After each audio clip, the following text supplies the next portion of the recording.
You know that moment late on a Friday evening when the world outside seems to be accelerating?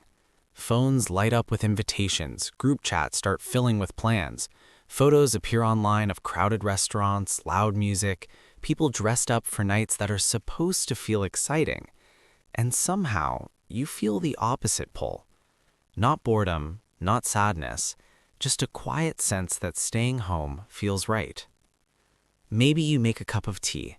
Maybe you put on something comfortable and sit down with a book, a show, or simply your own thoughts. The noise of the outside world fades, and a different kind of calm begins to settle in. For some people, weekends feel like something to escape into. For others, they feel like something to escape from. But this difference is often misunderstood. People who prefer staying home on weekends are sometimes labeled as antisocial or boring or withdrawn. Friends might tease them for never going out. Family members may wonder if something is wrong. Because in a culture that celebrates constant activity, choosing quiet can look like avoidance. But most of the time, it isn't. It's regulation.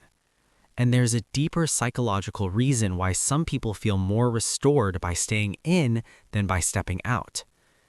The psychology of people who prefer staying home on weekends is rarely about disliking others. It's about how their nervous system processes stimulation. Psychologists often talk about something called baseline arousal, the level of stimulation your brain naturally operates at. Some people start their day with a relatively low level of internal stimulation. For them, busy environments, conversations, music, and social activity help bring their brain into a balanced state. They feel energized by the outside world. Others begin from a different place. Their brains are already highly responsive to stimulation. Noise, crowds, unpredictable social interactions, constant conversation, these things can raise their nervous system activity very quickly. For these individuals, what looks like a quiet weekend is actually their brain returning to equilibrium. Neuroscience research on personality traits like introversion and sensory sensitivity shows that some people's brains respond more intensely to external input. Studies have found that highly responsive nervous systems can process social and environmental stimuli more deeply, activating more areas of the brain during reflection and emotional interpretation. Which means a simple night out may involve far more mental processing than most people realize. Not just talking, but reading facial expressions, tracking tone shifts in conversations, noticing subtle emotional dynamics in a room. By the end of a busy week, that kind of constant processing can quietly exhaust the mind. So when the weekend arrives, the body looks for something very specific: recovery. And for some people, recovery doesn't come from more stimulation. It comes from less. But this tendency usually isn't random. It often develops through experience. Many people who prefer quiet weekends grew up in environments where they learned to observe carefully. Maybe they were the ones who listened more than they spoke. Maybe they became skilled at reading emotional atmospheres in a room. Maybe their minds naturally drifted toward reflection instead of constant interaction. Over time, their brain became very good at deep processing. But depth comes with a cost. The more information your mind absorbs, the more space it needs to sort through it, which is why stillness becomes important. A quiet weekend at home allows the nervous system to lower its guard. It allows thoughts that were pushed aside during the busy week to finally surface and settle.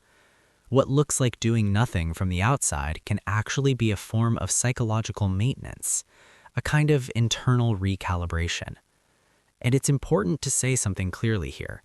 Preferring to stay home on weekends isn't better than going out, and going out isn't better than staying home. Different nervous systems simply regulate themselves in different ways. Some people feel most alive surrounded by energy and conversation. Others feel most themselves in quieter spaces where their thoughts can breathe. Neither way of living is more correct. They're just different forms of balance. But there's an interesting paradox hidden inside this pattern. The people who sometimes look the most withdrawn are often the ones who experience the world most intensely. They notice details others overlook.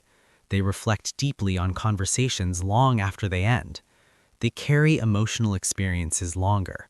And because of that depth, they also need longer periods of quiet to process it all.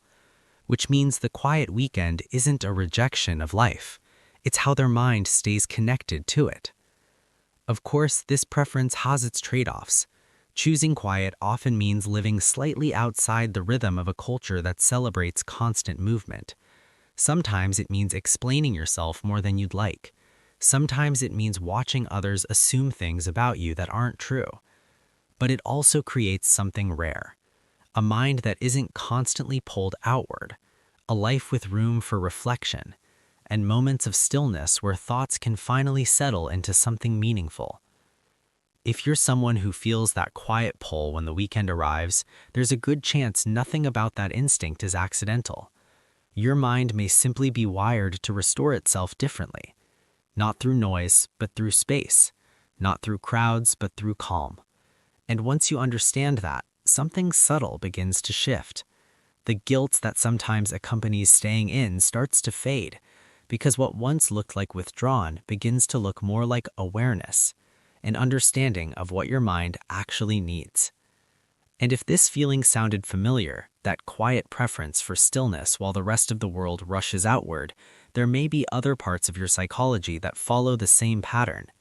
Small traits that people often misunderstand, but that once you see them clearly, start to make a surprising amount of sense.